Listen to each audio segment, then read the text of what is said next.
আমরা যেটা দেখেছি যে এই টর্চার কেন্দ্রের ব্যাপক আলামত বিনষ্ট করা হয়েছে। নির্যাতনের জন্য যেখানে তাকে আটকে রাখা হতো, ঝুলানো হতো, সেগুলো ভেঙে ফেলা হয়েছে। অনেক আলামত আমরা জব্দ করেছি।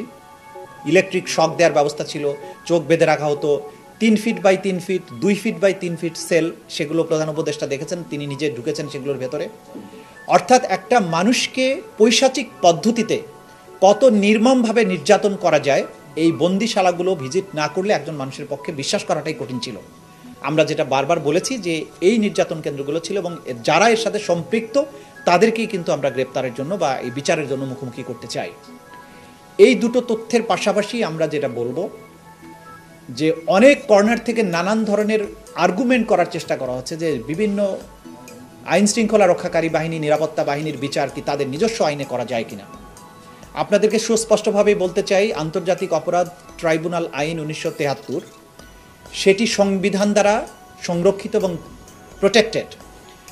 এই আইনটি বাংলাদেশের সকল আইনের উপরে তার বিশেষ মর্যাদা আছে।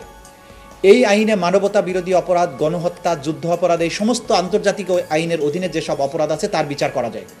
বাংলাদেশের সেনাবাহিনীর আইনে, বিডিআর বলেন, বিজিবি বলেন, র্যাব বলেন, কোনো আইনই গণহত্যা, মানবতা বিরোধী অপরাধের বিচার করার কোনো ব্যবস্থা রাখা হয়নি। এবং সুপিরিয়র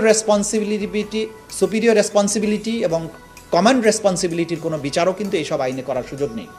সুতরাং যারা এই সমস্ত অপরাধ বাহিনীর মধ্যে থেকে অপরাধে সম্পৃক্ত ছিলেন তাদেরকে বিচার করার একমাত্র উপযুক্ত ফোরাম হচ্ছে আন্তর্জাতিক অপরাধ ট্রাইব্যুনাল।